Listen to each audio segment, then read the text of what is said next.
उसने अपनी बेटी को भेजा था कि शायद वो अच्छे से कन्विंस कर पाएगी। वो अपने एक नौकर के साथ हाथ में एक फर का कोट लिए हुए अंदर आती है।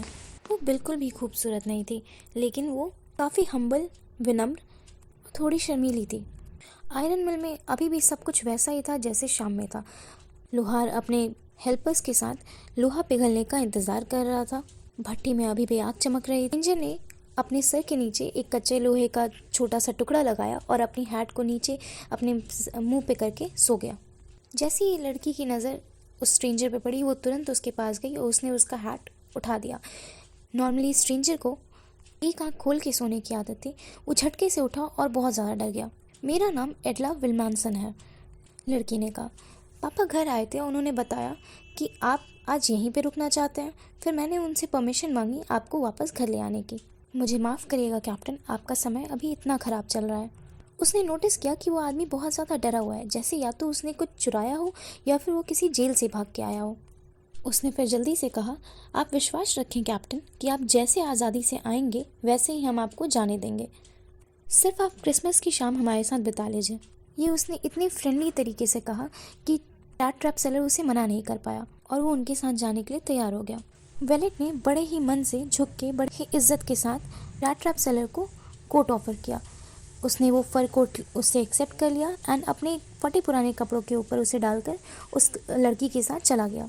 जब वो रास्ते में मैनर के घर जा रहा था, तब उसे लगातार ये ख्याल आ रहे थे कि ना जाने मैंने उस बेचारे के पैसे क्यों ही ले लिए। अब मैं इस जाल में फंस गया हूँ और मैं अब कभी इससे बाहर नहीं निकल पाऊँगा। अगले दिन क्रिसमस ईव थी। जब आयरन मास्टर डाइनिंग रूम में ब्रेकफास्ट करने आया, तो वो अपने पुराने दोस्त, जिससे वो बहुत ही अनएक्सपेक्टेडली ऐसे ही मिल गया, उसके बारे में सोच के बहुत ज़्यादा सेटिस्फाइड हो रहता है। आयरन मास्टर ने अपनी बेटी, जो कि खाने की टेबल सजाने में बिजी थी, उससे कहा कि पहले तो हमें ये देखना होगा कि ये पहले कुछ अच्छे से खा पी लें और फिर हमें ये कोशिश करनी होगी कि इनको जगह जगह घूम के चूहेदानी बेचने के बजाय कोई अच्छा काम मिल जाए। बड़ी अजीब बात है कि उनके साथ चीज़ें इतनी बुरी हो गई। कल रात मुझे देख के ये बिल्कुल भी नहीं लगा किसी भी तरीके से कि वो शायद वो पढ़े लिखे भी इंसान हो सकता है। तुम पेशेंस रखो, जो ही वो नहा धो लेंगे और कपड़े पहन लेंगे, तुम्हें कुछ अलग ही दिखाई देगा। कल वो बेशक घबराए हुए थे। गंदा रहन सहन गंदे कपड़ों के साथ ही गायब हो जाएगा। उसने जैसे ही ऐसे बोला, दरवाज़ा खुला और स्ट्रेंजर अंदर आया। हाँ, अब वो सचमुच साफ सुथरे और अच्छे कपड़े पहने हुए था। नौकर ने उसे नहला दिया था, शेव कर दिया था और उसके अलावा उसने आयरन मास्टर का एक बहुत ही सुंदर सूट पहन रखा था। उसने सफ़ेद शर्ट स्टार्च लगे हुए कॉलर के साथ और पूरे जूते हुए भी पहन रखे थे। हालांकि जो स्ट्रेंजर था वो इतने अच्छे से वेल ड्रेस था, फिर भी जो आयरन मास्टर था वो खुश नहीं नज़र आ रहा था। उसने स्ट्रेंजर को अपनी आंखें चढ़ाकर देखा और उसको बड़ी आसानी से समझ में आ गया कि कल जब उसने उस स्ट्रेंजर को उस भट्टी में देखा था तो शायद उससे गलती हो गई, लेकिन आज दिन के उजाले में उसे देखकर अपने पुराने दोस्त के तरीके से समझना ये एकदम असंभव था। इसमें कोई गलती नहीं थी कि वो उसका दोस्त नहीं है। वो बोला, इसका मतलब? स्ट्रेंजर ने भी अब कुछ छुपाने की कोशिश नहीं की। वो भी समझ गया कि अब खेल का अंत आ चुका है और उसने बोला, इसमें मेरी कोई गलती नहीं है सर। मैंने कभी भी गरीब चूहेदानी बेचने वाले के अलावा और कुछ होने का दावा नहीं किया था। मैंने आपसे रिक्वेस्ट किया था कि मुझे भट्टी के पास ही रहने दें। बुरे से बुरा ये हो सकता है कि मैं अपने फटे पुराने कपड़े फिर से पहन लूँ और यहाँ से चला जाऊँ। हाँ, लेकिन तुमने सच भी नहीं बोला और मुझे आश्चर्य नहीं होगा अगर पुलिस भी इस मैटर में कुछ अपनी राय देना चाहे तो।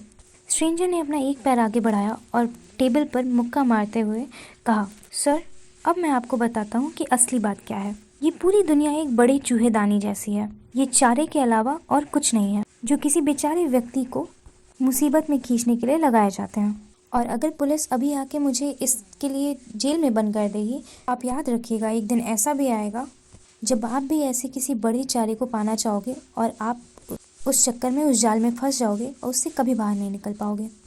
वैसे तुमने कुछ ऐसी गलत बात नहीं कही मेरे दोस्त। आज क्रिसमस के दिन पुलिस को छोड़ देते हैं और हाँ, लेकिन तुम जितनी जल्दी हो सके यहाँ से चले जाओ।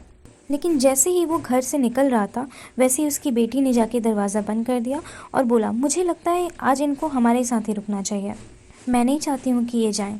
आयरन मास्टर ने पूछा, तुम्हें क्या लगता है तुम क्या कर रही हो? वो कंफ्यूज थी। उसे समझ में नहीं आ रहा था कि वो क्या इसका जवाब दे, लेकिन वो इस बात को भूल नहीं पा रही थी कि सुबह तक वो कितनी खुश थी कि आज वो सब एक साथ क्रिसमस मनाएंगे, और वो अचानक से ये अपने थॉट को छोड़ नहीं पा रही थी। वो कहती है, मैं इस इंसान के बारे में सोच रही हूँ जो पूरे साल घूमता रहता है। उसे कहीं भी, किसी भी पूरे देश में कहीं भी ठहरने की कोई जगह नहीं है। जहाँ भी वो जाता है वहाँ से वो भगा दिया जाता है। हमेशा उसे इस बात का डर सताता रहता है कि उसे कोई अरेस्ट कर लेगा या फिर उससे कोई क्रॉस क्वेश्चन करेगा। तो मुझे लगता है आज बस एक दिन, साल का एक दिन बस इसको शांति से बस यहाँ पे रह लेने देना चाहिए। हालांकि ये गलती से हुआ, लेकिन हमें किसी को अपने घर से ऐसे नहीं निकालना चाहिए जिसको हमने खुद बुलाया हो खाने के लिए। आयरन मास्टर कहता है, तुम किसी चर्च की फादर से भी बुरा ज्ञान देती हो, बट आई विश कि तुम्हें बाद में रिग्रेट ना करना पड़े ये। अब वो उसको बैठने को कहती है क्योंकि वो समझ गई रहती है कि उसके पापा मान गए हैं। स्ट्रेंजर ने भी कुछ नहीं बोला और वो चुपचाप बैठ के खाने लगा। टाइम टू टाइम बार बार वो उस लड़की की तरफ देखता और बार बार यही सोचता कि आखिर क्यों इसने मेरे लिए बहस की और आखिर क्या वजह है इसके ऐसे करने का। उसके बाद जैसे हमेशा क्रिसमस बीतती थी वैसे ही बीतने लगी। स्ट्रेंजर ने भी कोई दिक्कत नहीं दी क्योंकि वो पूरे टाइम बस सो ही रहा था। पूरे दोपहर के पहले वो गेस्ट रूम में सोफे में सिर्फ सो ही रहा था। दोपहर में उन लोग ने उसे क्रिसमस के खाने के लिए उठाया, लेकिन उसके बाद वो फिर से सो गया। ऐसा लग रहा था जैसे वो कई सालों से इतनी शांति से और इतने चैन से ना सोया हो। शाम को क्रिसमस ट्री सज जाने के बाद उन लोग ने फिर से उसे उठाया। वो कुछ देर ड्राइंग रूम में अपनी आंखें मलते हुए खड़ा रहा, जैसे कैंडल की लाइटें उसकी आंखों में चुभ रही हों, एंड फिर से वो वहाँ से गायब हो गया। 2 घंटे बाद उन लोग ने उसे फिर से उठाया और इस बार उसे डाइनिंग रूम में नीचे जाना था। जैसे ही वो खाना खा के उठे वो हर एक गिफ्ट के पास गया और उसने थैंक यू और गुड नाइट बोला। लेकिन जैसे ही वो उस लड़की के पास गया तो उसने उसको बताया कि उसके पापा चाहते हैं कि जो कोट उसने पहन रखा है वो उसका क्रिसमस गिफ्ट है और उसे वो लौटाने की ज़रूरत नहीं है। और उसने बोला कि अगर अगला क्रिसमस भी वो इतनी शांति से और आराम से बिताना चाहता है तो यहाँ वो आ सकता है, यहाँ पे उसे कोई खतरा नहीं होगा और वो चैन से रह सकता है। अगले दिन आयरन मास्टर उसकी बेटी क्रिसमस सर्विस में जाने के लिए जल्दी उठ गए। जब लगभग 10 बजे वो चर्च से वापस लौट रहे थे तो लड़की बड़ी उदास होकर सिर नीचे कर कर बैठ गई थी। चर्च में उसे पता चला कि एक बूढ़े आदमी को एक चूहेदानी बेचने वाले आदमी ने लूट लिया। आयरन मास्टर ने बोला, हाँ ये वही आदमी है जिसको तुमने घर में रख रखा है। मैं तो बस ये सोच रहा हूँ कि ना जाने अब चांदी के कितने चम्मच ही अब कबर्ड में बचे होंगे। अभी गाड़ी अच्छे से रुकी भी नहीं थी कि आयरन मास्टर ने अपने नौकर से पूछा कि क्या वो स्ट्रेंजर अभी है या चला गया। तो नौकर ने कहा, नहीं वो तो कब का चला गया है। आयरन मास्टर ने बताया कि वो एक थीफ है, वो एक चोर है। नौकर ने बताया कि नहीं वो कुछ ले तो नहीं गया अपने साथ, उसके बजाय उसने मिस विल्मानसन के लिए एक क्रिसमस गिफ्ट छोड़ा था। लड़की ने गिफ्ट खोला, वो इतनी बुरी तरीके से पैक था कि वो एक बार में ही दिखाई दे गया। वो गिफ्ट देख के काफ़ी खुश थी। उसके अंदर एक छोटी सी चूहेदानी थी जिसके अंदर 3 सिकड़े हुए 10 क्रॉनर्स के नोट थे और एक छोटा सा आड़े टेढ़े अक्षरों में लिखा हुआ लेटर था, ऑनर्ड एंड नोबल मिस।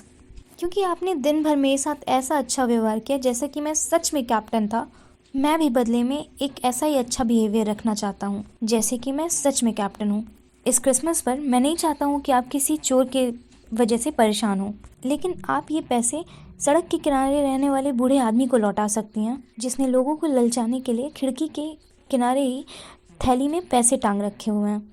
ये चूहेदानी एक चूहे की तरफ से आपके लिए क्रिसमस का तोहफा। दुनिया की चूहेदानी में पकड़ा जाता अगर उसके साथ कैप्टन जैसा बिहेवियर नहीं दिखाया जाता तो, क्योंकि इसी वजह से वो इस चूहेदानी से या इस जाल से निकलने की उसने शक्ति इकट्ठा की और वो इससे निकल पाया।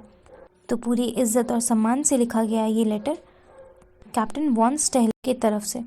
आखिर में उसने अपने आप को कैप्टन वॉन स्टेहले बताया, यानी कैप्टन के तरीके से बताया, क्योंकि वो एक कैप्टन की तरह ही पूरे सम्मान के साथ जा रहा था। If you like the content, please like, share and subscribe.